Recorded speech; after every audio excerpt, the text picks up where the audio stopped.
Welcome to my channel Fanlit with Onushua. In today's video, I will cover new criticism.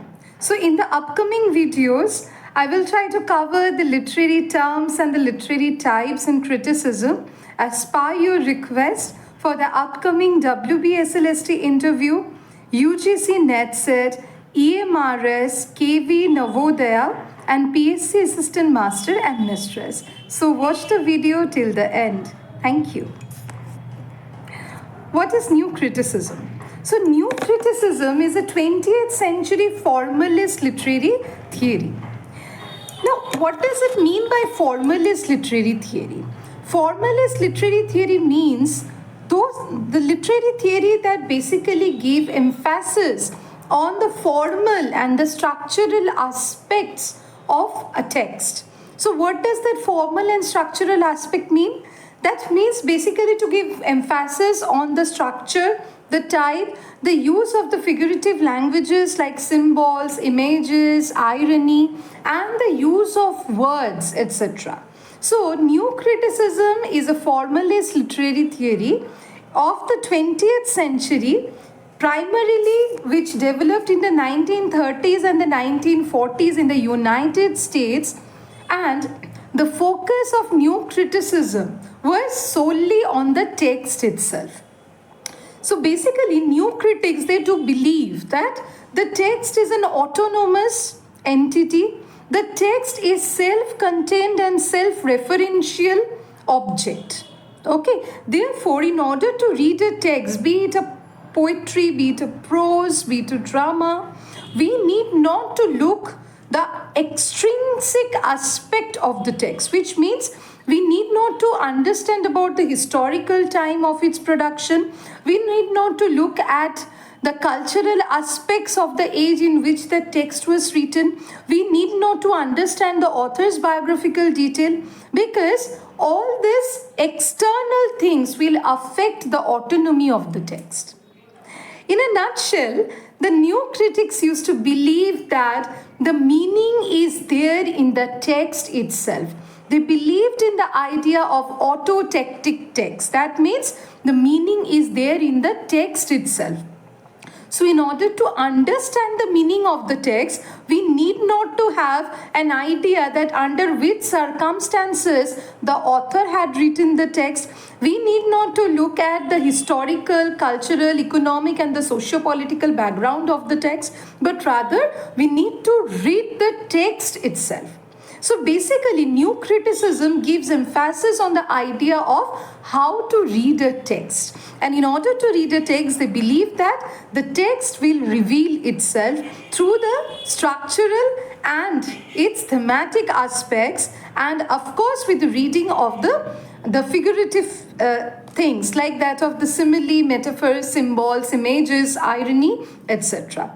So, new criticism believe that the text is an autonomous, self-contained and self-referential identity, and in order to read the text, we need not to rely upon the extrinsic approach of the text like that of understanding the socio-economical, cultural background of the time of its production, the biographical details, etc. Okay, we need not to understand all those aspects, because the new critics believe that the authorial intention, that means the author's perspective, the time frame, the socio-economic historical perspective, as well as suppose when a reader is reading a text, so the reader's subjective analysis of the text will distract the meaning from the text itself, because they believe that the text is autonomous, and whenever we try to read the text from the author's perspective or from analyzing the socio-economic cultural perspective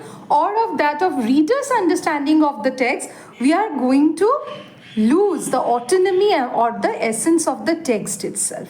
Clear? So new criticism was a kind of a formalist literary theory that used to believe that the text exists separately from the socio-historical and the cultural aspects of the production of the text.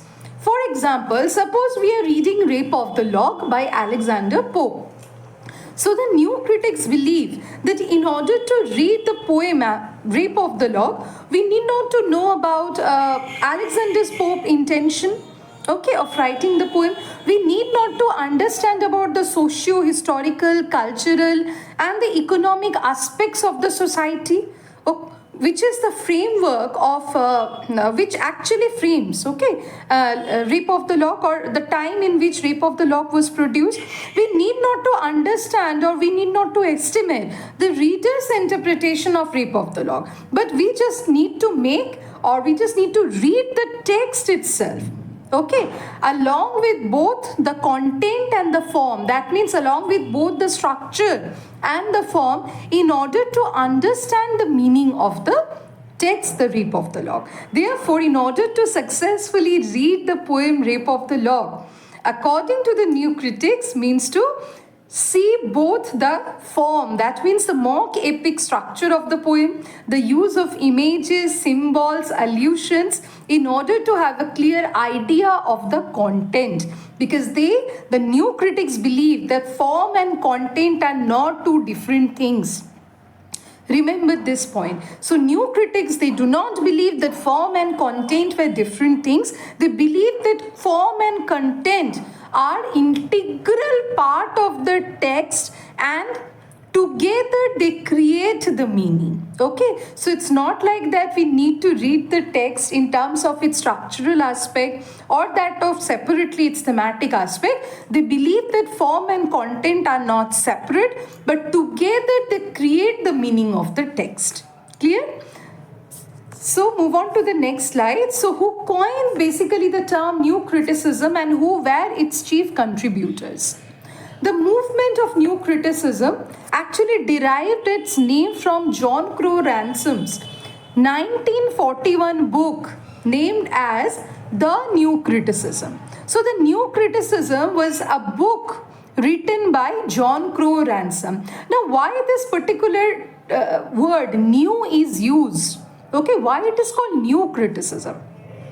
Because so far we know that whenever a critic is trying to analyze a text, a reader is trying to read a text, okay, so we always have a tendency to look at the background of the text, the author's intention, the time work, etc. So new criticism was a kind of a modernist approach, okay, to read a text completely from an objective perspective, without any emotional, without any subjective intervention. Okay, so the important contributors of new criticism were Cleaneth Brooks, Robert Penn Warren, W.K. Wimsatt, Monroe Birdsley, Alan Tate.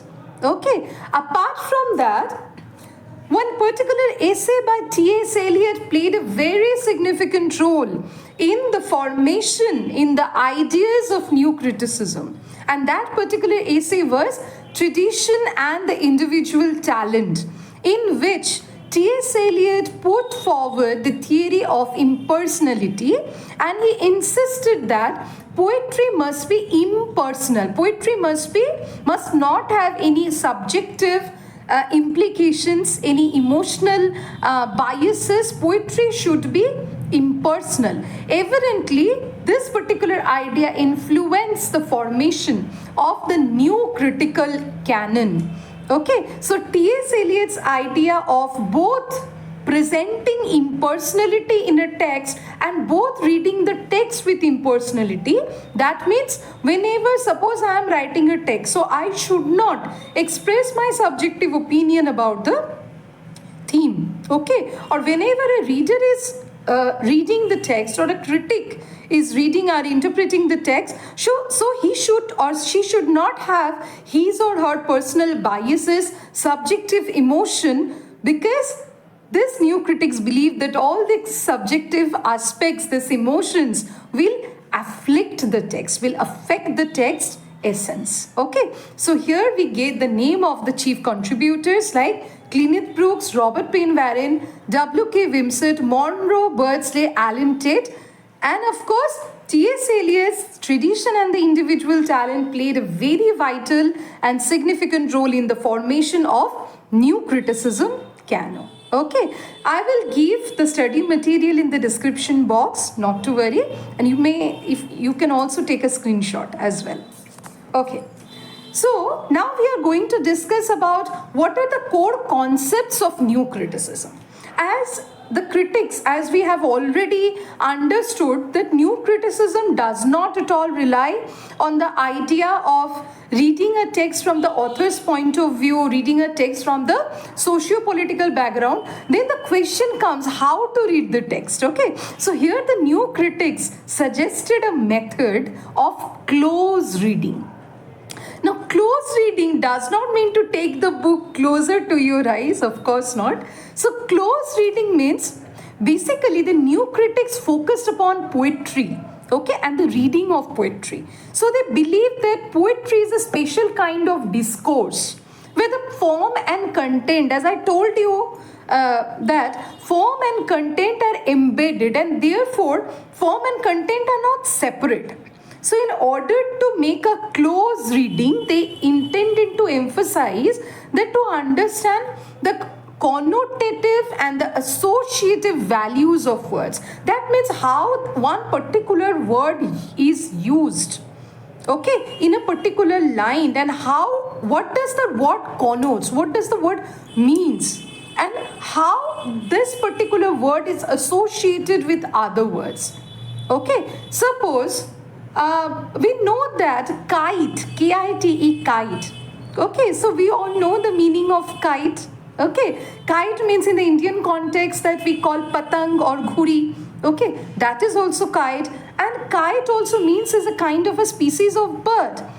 So in order to understand the meaning, exact meaning, the connotative meaning of kite, we need to read the associative words, okay, which are used together with kite.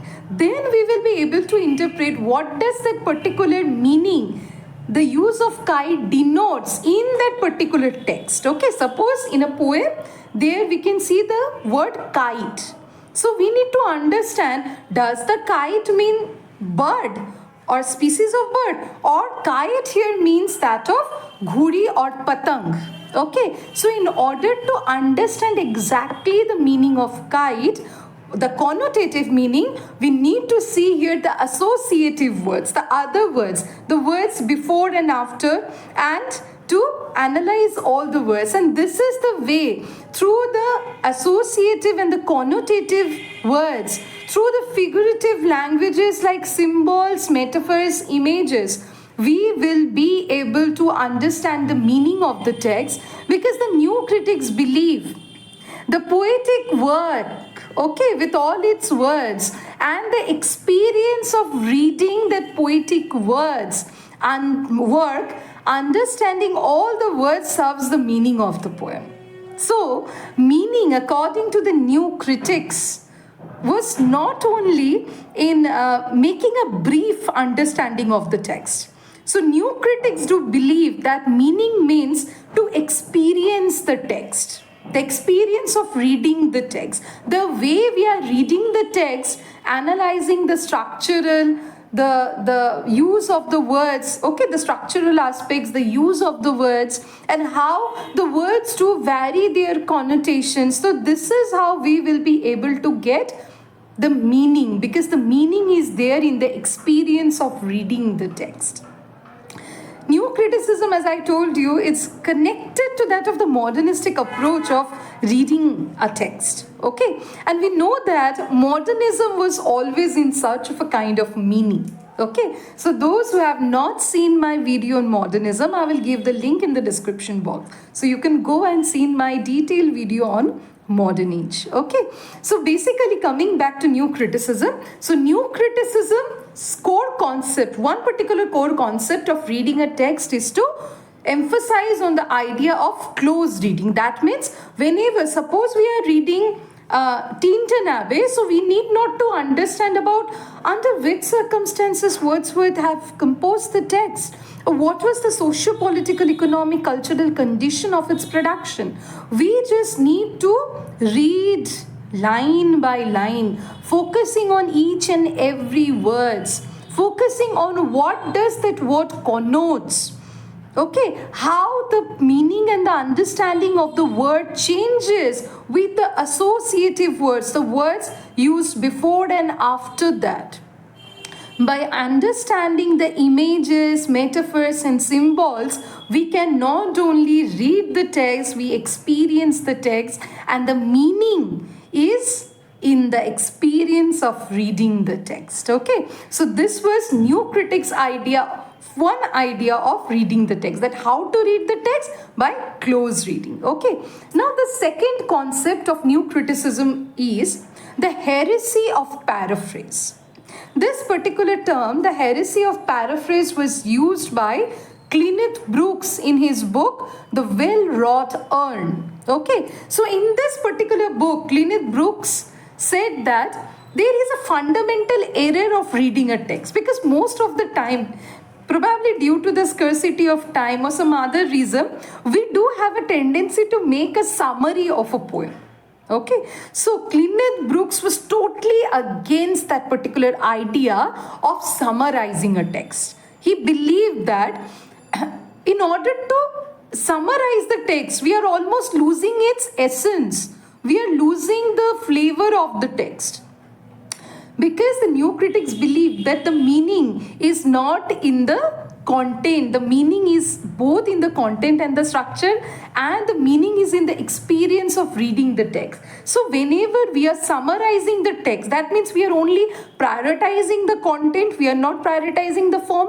Okay, we are not prioritizing all the minute details like the use of irony, paradox, meter, rhyme, symbol. We are not focusing all these aspects, and in this way we are somehow not only curtailing, okay, the text into mere content, we are also curtailing the essence, the flavor, the uniqueness of the text itself. Okay, because we know that sometimes, for example, when we are reading Christabel, okay, so this particular words, to who, to wit, okay, so this particular expression also has an essence. So if we summarize Christabel, will we be able to summarize to wit and to who? Okay, we will not be able to summarize to wit and to who, because these words do not have any literal meaning, but we know that how to wit and to who is used as a kind of a waking call. Okay, actually in the atmosphere of silence and the peace in the time of night with the anxiety, to wit and to who, this two expression is used to create a kind of a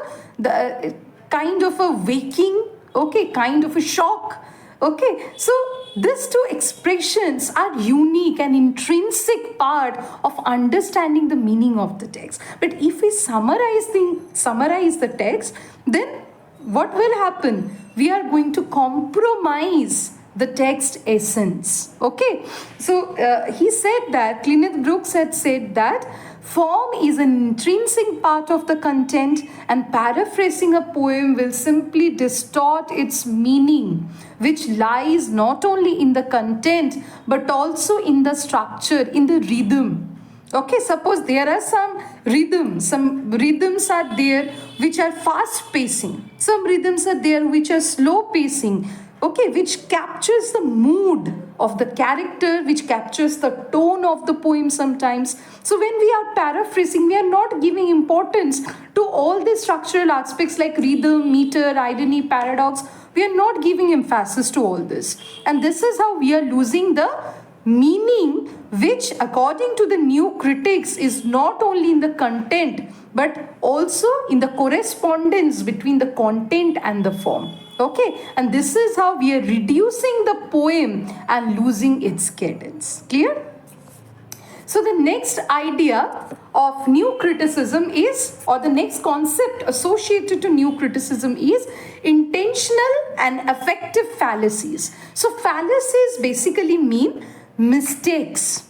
Okay, so one mistake new critics have already pointed out, that is heresy of paraphrase by Kenneth Brooks. So he said that paraphrasing is a total red flag for reading a text. Okay, so we need to focus on the text itself by close reading. Okay, then the critic like W.K. Wimsatt and Monroe Birdsley, they considered two more fallacies or mistakes of reading a text. Okay, so what are those two mistakes? One is intentional fallacy, another is affective fallacy. So in which book they have mentioned it? They have mentioned this particular idea of intentional and affective fallacies in their essay, The Verbal Icon. Okay, for them, intentional fallacy was the mistake of attempting to understand the author's intention in the interpretation of a literary text. So, for example, if we are reading, as I told you, Tintin Abbey, so they believe that by keeping in mind what was Wordsworth's intention of writing the poem is a wrong way, is a mistake of interpreting that particular text of Tintin Abbey.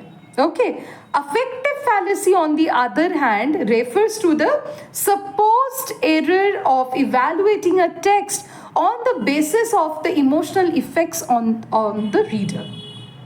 That means after reading the Tintin Abbey, okay, I do have a video on Tintin Abbey and most of you actually bless me with your comments that you liked the video a lot. You expressed your opinion that how nature is so blessing, okay, and experience creates so blissful an experience to all of us.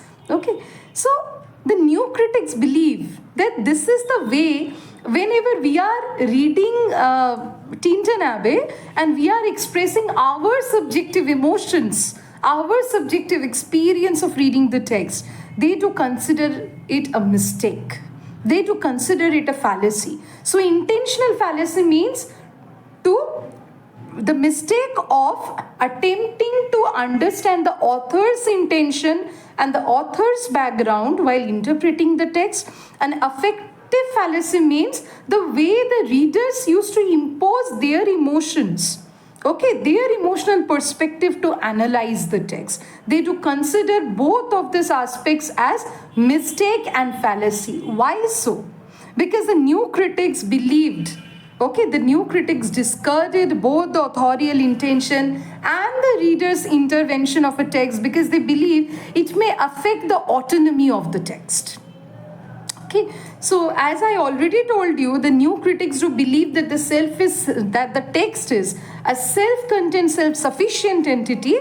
So author's intention and the reader's intervention, they believe that is going to affect the text, affect the meaning and the essence of the text, affect the autonomy of the text. Okay, as T.S. Eliot in his essay Tradition and Individual Talent had said that honest criticism and sensitive appreciation are directed not upon the poet but upon the poetry. Okay, because poetry is the essence, the meaning is there in the poetry. So whenever we are trying to interpret from the authorial intention or put our subjective analysis and emotion. So suppose, okay, Rape of the Lock was written in the 18th century and we are the readers of the 21st century. So whenever we are reading Rape of the Lock, Pope's intention was to criticize Belinda, okay? But when we are reading Rape of the Lock, we find that Belinda is a smart woman who knows how to increase her worth, okay? Who knows how to play the smart game of the body politics and counter the gazes that looks upon her. She used to play with the gazes. So, while Pope's intention was to criticize the contemporary women through Belinda, we rather find out Belinda as a very impressive character. So, here you can see the perspectives totally change in due course of time, right? But the new critics believe that with the change from the author's perspective to the reader's perspective, however, we are undermining the text. The text is ignored, which they are not going to entertain. They are going to emphasize only the text, not the intention and the effect of the text. Okay, so therefore they consider the authorial intention and the reader's intervention totally as fallacies or mistakes. Clear? Next, responses. Responses here means, do you think that new criticism was well accepted? So each and every criticism has its oppositions, okay, its responses. Some respond it well, some do protest against it. Similarly, the other literary theories like new historicism, cultural materialism, reader response criticism, psychoanalytic criticism, they strongly reacted against new criticism for disregarding the socio-economic, cultural, historical, and the psychological context and reading the text as autonomous entity. Because we know that I will make upcoming videos on new historicism, cultural materialism, reader response, psychoanalytic, so don't worry. New historicism basically focuses upon understanding the subjective perception of history. Cultural materialism used to see how the ideologies which are represented in the text are formed out of the socio-economic structure of the society. Okay, so reader response criticism means how the meanings do vary in due course of the change of time. So without understanding the time of the production, without understanding the time of the reception by the reader, how can we read the text? Because whenever the text is written, okay, so as according to Rollerbus, there is the date of the author, supposedly. Then reader response criticism strongly believe the text actually carries or changes its meaning in due course of the time. But if the new criticism becomes so static, so much conservative and obsessive, okay, about the text, then how can we interpret the text in due course of the change of time? Then the text probably will lose its essence.